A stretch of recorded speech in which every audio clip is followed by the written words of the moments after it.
자, 3강에서 우리 손익계산서 한번 보시죠. 이런 형식으로 손익계산서 한번 보시죠.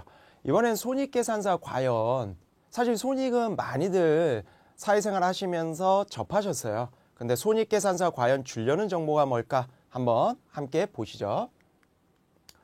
자, 역시나 이제 이렇게 대표적인 회사 가지고 한번 보겠습니다. 일단은 삼성전자 쭉 한번 흐름 보시죠. 매출액부터 쭉 나오는데요. 자, 여기서는 제가 하나 정리해 놓은 장표가 있으니까 그걸로 한번 보겠습니다.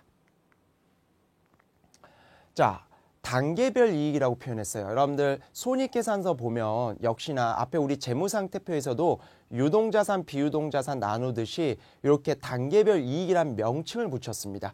요거 때문에 많이들 헷갈려 하시는데 보시면 매출에서 매출원가를 뺀 걸 로마자 2로 매출총이라고 저희가 억지로 이름을 붙인 거죠. 그 다음에 거기서 판매비와 관리비는 잘 아실 테고 거기서 빼면 영업이익이고요. 영업이익에서 기타 수익, 기타 비용, 금융수익, 금융비용 빼면 법인세 아직 차감 전 순이익이 있고 거기서 법인세를 빼면 뭐 한다? 네, 최종 단계 올린 세금까지 뺀 순이익. 그래서 이렇게 단계별 이익이라고 표현하는데 여러분들은 야 회사 영업해가지고 정말 최종 이익 얼마나 벌었어? 이걸 가장 그거 하나만 있으면 되지 왜 이렇게 중간 이익이 필요하느냐? 사실 요 이익 포인트가 관리 목적으로 쓰이잖아요. 특히 우리 MBA 과정 들으신 분들은요. 그죠? 관리 목적으로 사용되는데 과연 어느 쪽 부분에서 문제가 있느냐를 파악하기 위해서 요 단계별 이익이 있다. 이렇게 보시면 되겠습니다. 자, 한번 보시죠. 매출액에서 뭔가 동종업계랑 차이가 있었다. 그러면 판매 활동에서 문제가 있었던 거죠. 그러니까 최종 이익이 안 좋았어도 매출액 부분이 동종업계랑 너무 차이 나고 나머지는 거의 유사하다. 그럼 판매 활동에서 모든 포커스를 둬야 된다는 얘기고. 자, 매출원가라는 걸 용어를 가장 헷갈려 하세요. 매출원가는 재고가 있는 기업에서만 나옵니다. 그래서 제조업이라던가 유통업이라던가 이런 회사에서 나와요. 그렇기 때문에 매출원가는 뭐다? 이렇게 생각해 보세요. 제품, 상품과 관련된 직결된 원가다. 그래서 하이마트가 100만 원짜리 노트북을 팔면 100만 원짜리를 구입해오는 구입 원가에 해당되는 부분이다. 그래서 뭐요? 구매나 또는 제조업은 생산 활동이라는 거죠. 그래서 이익이 잘 안 나는데 다른 건 동종업계랑 유사한데 매출 원가가 너무 크다. 그럼 이쪽 구입 생산 쪽에서 비효율이 일어났다. 이렇게 정보를 드리는 거고요. 판관비는 워낙 잘 아시겠네요. 판매와 관리 활동에서 조금 그렇죠. 영업 비용을 과다하게 써야 된다던가 관리직이 너무 관리 인원이 상대적으로 많다던가 이런 쪽에서 포커스 두고요. 자, 영업이익 밑으로는 뭐냐? 영업과 직접 관련은 없는 무관한 영업의 수익, 영업의 비용을 고려한 겁니다. 그래서 보통 손익계산서 보면 영업이익은 마이너스인데 최종 단기순이익이 플러스 나면 보통 저 같은 사람은 이렇게 표현합니다. 영업이익 마이너스는 본업은 잘 못했는데 최종이익은 왜 플러스냐? 영업 외적인 기타 수익이 잘 났겠죠. 부업을 잘하는 회사. 영업은 못했는데 부업을 잘해서 최종 단기순이익은 플러스로 둔갑하는 회사. 이렇게 선입견 없고 이렇게 스토리화하면서 재무제표를 우리가 분석해 나가는 거죠. 그래서 이쪽은 주로 뭐다? 영업 외적인 활동이니까 투자와 재무 활동이 섞여 있다. 우리 개인은 투자라는 걸 본업으로 좀 생각하는데 기업에선 투자라는 거는 본업이 아니라 영업 외. 사실 개인도 똑같죠. 투자는 뭐예요? 재테크잖아요. 직장 생활 하시면서 본업이 있고 투자는 영업 외. 그러다 보니까 영업이익 밑에 있는 영업 외는 주로 투자 또는 이자 수익, 이자 비용, 멋스럽게 써서 금융수익, 금융비용이라고 했지. 이쪽이 자금 조달 활동, 재무 활동이라는 거죠. 자금 조달 활동을 회계에서는 재무 활동이라고 부릅니다. 그리고 나서 굳이 법인세 차감 전 순이익을 하나 더 만든 이유는 과연 얼마나 그 회사가 절세까지 생각하면서 잘했는지 세금 활동, 세무 활동 이런 식이죠. 그래서 관리자로서 CFO로서 CEO로서 당연히 요 손익계산서의 단계별 이익을 정확하게 깨트려 보셔야 되겠죠. 동기부여 되셨을 겁니다. 자, 우리 한번 사례 한번 바로 보도록 하겠습니다. 모 자동차 회사입니다. 모 자동차 회사인데요. 이 회사가 먹튀 논란에 휩싸인 적이 있습니다. 한번 보실까요? 일단 손익계산서 보시면 당기순이익이 최종 마이너스 났습니다. 제가 앞으로 사례 계속 보면서 이렇게 이니셜을 쓰는 이유는요. 저는 교육 목적이지 특정 회사와 뭐 이렇게 연관될 생각은 없어서요. 특정 회사를 비판하거나 칭찬하려는 의도는 아니다. 교육 목적으로만 봐주시기 바랍니다.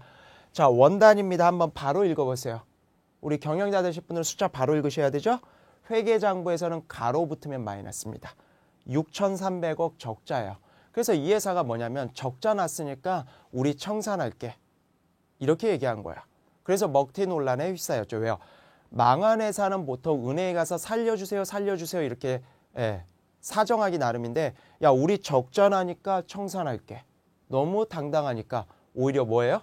아, 이 회사 뭔가 챙긴 거 아니냐? 이런 정성적인 걸로 본 거죠. 한번 숫자로 한번 보겠습니다. 이러면서 우리 손익계산서가 단계별 이익이 주는 정보 한번 파악하시죠. 자, 이 회사 매출액에서요. 매출 원가란 걸 한번 빼볼게요. 그러면 로마자 3 매출 총액. 매출 총액은 뭐다? 제품 상품과 직결된 원가만을 뺀 매출 원가를 뺀 그로스 마진, 제품 자체의 마진율입니다. 자, 한번 계산해 볼까요? 네, 계산해 보시는 게 좋은데 교육 상황이니까 제가 미리 계산했습니다. 한 6.8% 나와요. 빨간색. 네, 그리고 나서 바로 동종업계 하나 봐볼게요.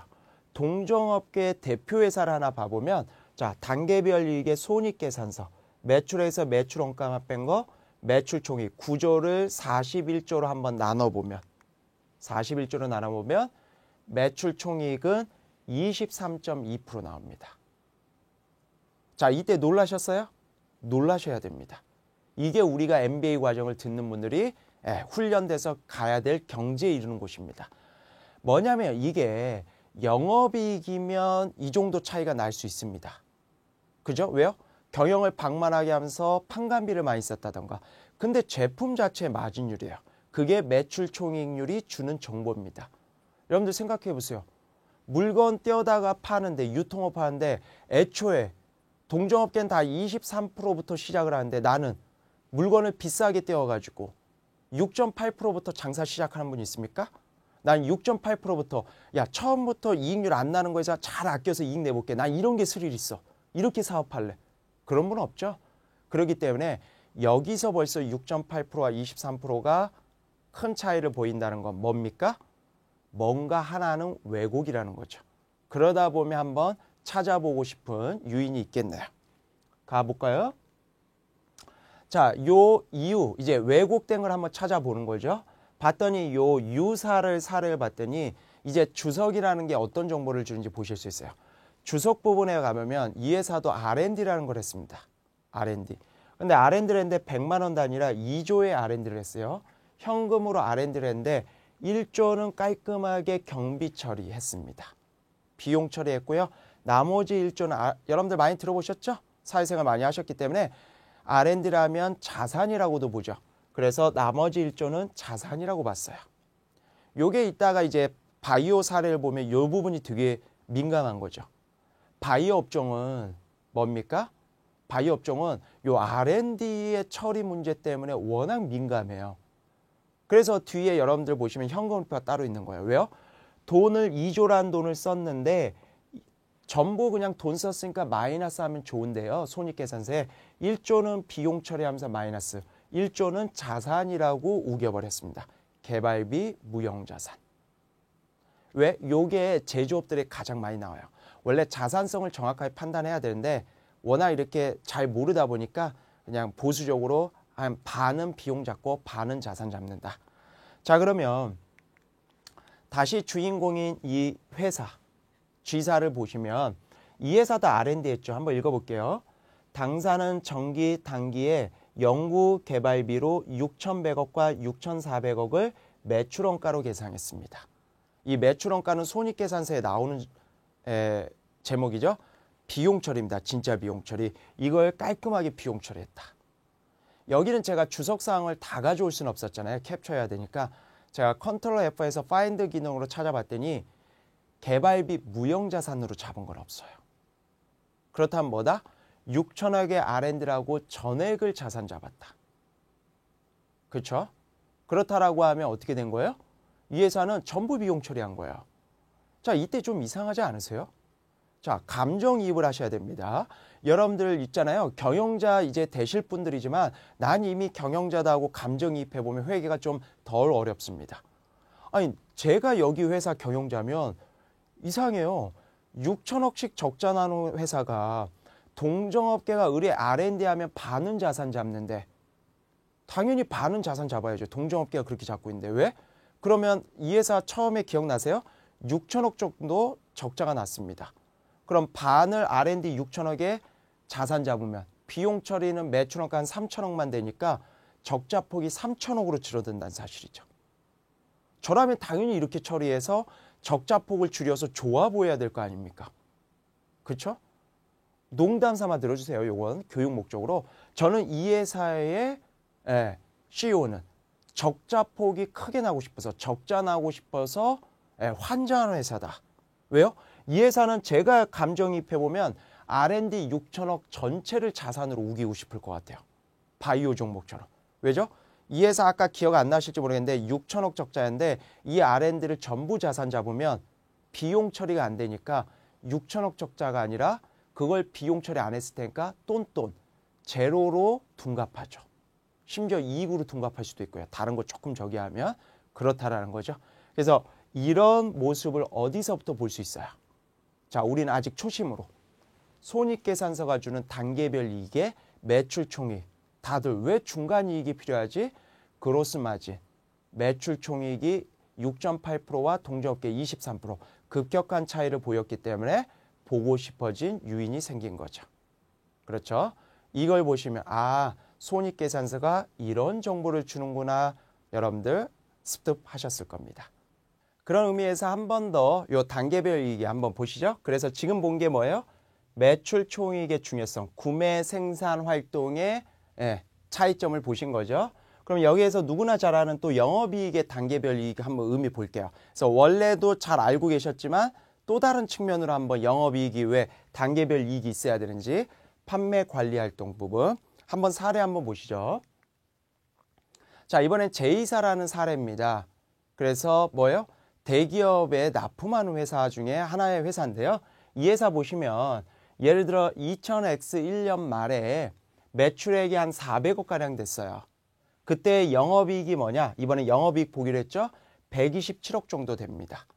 근데 이 회사가 불과 4년 만에 매출이 거의 2배 가까이 뜁니다. 천천히 와보세요. 숫자 잠깐만 기억하시죠. 400억이고 영업이익이 120억가량. 그런데 4년 만에 5년 말이죠. 4년 지나서 매출액이 740억. 아까 기억하시나요? 400억에서 거의 2배 약간 안 되게 뛰었어요. 그랬더니 영업이익이 어떻게 됐냐? 맨 밑에 보시면 영업이익이 4년 전에는 120억대였는데 그거에 2배 하면 한 246억.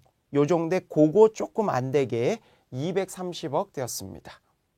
정리하면요. 이런 거죠. 4년 만에 매출액이 2배 정도 뛸 때 영업이익도 2배 정도 뛰었어요. 자, 이때 조금 이상한 거 안 느끼세요? 너무 당연한가요? 매출 2배 뛰었으니까 영업이익 2배 정도 뛴다. 그런데 여기에서 좀 이상한 부분이 있습니다. 판관비 쪽에서. 그 말은 판관비를 포함한 그 관련된 비용들이 전부 변동비일 때나 가능합니다. 이쪽에 판관비의 성격을 잘 보시면요. 변동비, 고정비 부분들이 있는데 자, 많이 들어보셨을 거예요. 사회생활 하면서 변동비, 고정비. 왜요? 매출이 증가하거나 감소할 때 같이 변하는 비용이냐, 매출이 증가하거나 감소와 상관없이 항상 고정돼 있느냐. 무슨 얘기냐면 매출 증가율과 이익 증가율이 똑같다는 얘기는 비용이 그대로 똑같이 증가한 거예요. 그러니까 영업이익률이 10%면 4년 후에 또 올랐는데도 영업이익률이 그대로 매출이 올랐는데도 10%라는 얘기는 비용도 똑같이 올랐다는 얘기죠. 사실 그런 회사는 없습니다. 왜요? 회사의 구조를 보면 고정비가 당연히 있어요. 또 엄청 많은 회사도 있고요. 그래서 보통 매출이 증가하는 호황이 오면 매출 증가율보다 영업이익 증가율이 더 가파르게 오릅니다. 왜냐? 매출이 2배 뛰었는데 비용은 안 증가하는 게 있어요. 그러다 보니까 영업이익이 더 크게 증가하는 거죠. 그렇죠? 자, 그렇다라고 하면 여기는 그렇게 더 증가 안 했다는 얘기는 100% 모든 비용이 변동비란 건데 한번 보시죠. 그 흔적을. 자, 여기 보시면 이게 다시 X1년 말로 올게요. 4년 전인. 그때 보시면은 네. 요거는 앞부분을 봐야 되겠네요. 죄송합니다. 앞부분을 보시면 화면 잘 따라와 주세요. 자, 앞부분 보시면 요때 판관비 중에 급이 한번 보세요. X1년 말에 20억 정도거든요. 20억. 근데 이 회사가 불과 4년이 지난 5년 말에는 어떻게 됐냐? 여기 판관비의 밑에 대표적인 급이 한번 보세요. 얼마인지. 49억입니다. 이해되세요? 20억에서 4년 만에 2.5배 뜹니다. 급여라는 게 보통 판관비 아니에요? 관리직 이런 급여들, 판매직 급여들. 보통은 뭡니까? 특히 관리직은 고정비일 가능성이 있는데 이게 매출액 증가율 이상으로 증가했죠. 그쵸? 그러니 이익 증가율이 매출액 증가율과 거의 똑같이 나오는 거죠. 자, 어떤 분들은 순수하게 너무 의구심을 갖는 거 아니냐. 전부 그 급여가 변동비 또는 비정규직, 파견직 또는 판매 쪽은 그럴 수 있어요. 발생한 정도의 성과급으로 주는 거 아니냐. 어떤 회사가 여러분들 100% 비정규직에 100% 성과급으로 지불합니까? 당연히 일부 고정비라도 있죠. 그렇죠? 그래서 이런 부분은 합리적인 의심까지는 아니고요. 저 의구심을 가져볼 수 있다. 왜냐? 감정이입해 볼게요. 이 회사의 사장님이라면 이 상급 업체 대기업이 매출액을 2배나 올려줬으니 분명히 4년 후에 납품 단가 하락 압력이 올 수 있어요. 왜? 우리가 매출 2배나 줘서 니네 이익률 이렇게 띄었으니 돈 잘 버니 조금 낮춰줘라. 싸게 판매해라. 그러니 그런 부담감에서 좀 자유로우려고, 그죠? 사실은 매출 뛴 것만큼만 딱 이익이 오른 거지 크게 더 번 게 없다. 이런 표현을 할 수 있는 약간 의구심을 가질 수 있다. 이 정도로 보도록 하겠습니다. 이 회사는 마지막까지 가보면 이제 최종 단기순이익, 이번엔 단기순이익을 볼게요. 원래는 이제 그럼 납품 단가에서 협상을 할 때 매출액은 2배 띄었는데 이상하네요. 은근히 하다 보니 최종 이익률은 조금 오히려 줄어들었습니다. 왜 그런지는 모르고 두리뭉실 얘기할 수가 있거든요. 그렇죠? 그런 부분에서 영업이익률을 매출액 증가율보다 더 낮추는 건 힘들어요. 왜? 100% 변동비라고 해도 매출액 2배 뛰면 영업이익 2배는 떼야 되거든요. 근데 이제 마지막으로 영업과 무관한 영업의 수익 비용 쪽에서 특히 비용을 막대하게 발생시키면 매출은 잘났어도 이익률 확 떨어질 수 있죠. 그럼 잘 보시면 2000X1년 말은 매출액이 400억일 때 최종 단기순이익이 100억 정도 나오는데 5년 말 4년이 지나면요. 매출액이 거의 2배 가까이 좀 안 되게 뛰어요. 그런데 단기순이익은 100억에서 2배 가까이 200억보다 약간 안 되는 170억, 180억이 아니라 150억밖에 안 나오죠. 역시나 소기의 목적을 달성합니다. 이때 뭡니까? 이때 보시면 영업의 비용이 많이 발생했는데 단연 48억이라는 용어가 나오네요. 지분법으로 손실이 이만큼 잡혔다. 여러분들 지분법 손실이라는 용어 와닿으세요? 안 와닿으시죠? 그러니까 이 회사는 잘하고 있는 거죠. 왜죠? 남이 모를 만한 어려워하는 제목으로 손실 처리했으니 넘어가 주는 거죠. 그래서 요거는 이따 사례 보실 때 지분법 손실을 또 볼 기회가 있으니까요. 그때 보시고 여기선 동기부여만 가지시죠. 큰 핵심 중요한 거 얻으시고 또 동기부여. 그러니까 그만큼 세부 계정 과목은 회계 용어는 어렵지만 내가 알면 알수록 거래처나 M&A 대상, 우리 회사에 대해서 파악할 수 있다는 거죠. 여기에 너무나 쉬운 용어로 비용 처리했다. 이자 비용 처리를 했다. 이렇게 해서 이익률을 낮춰버렸다. 그럼 이자 비용은 차입금이 그 정도 없는데 무슨 이자 비용이 그렇게 났어? 이렇게 합리적인 또 의구심을 가질 수 있거든요. 그러면서 상급 업체인 대기업은 한번 구매팀이 봐야 될 회사고요. 이 회사 자체적으로는 CEO, CFO, 회계팀이 상당한 전략적으로 잘 대응하고 있다라고 볼 수도 있겠네요. 자, 여기까지 우리 손익계산서 보셨고요. 자, 뒤에 파트에서 우리 재무상태표 손익계산서가 연결되는 고리가 있거든요. 그쪽은 조금 짤막하게 한번 짚고 넘어가도록 하겠습니다.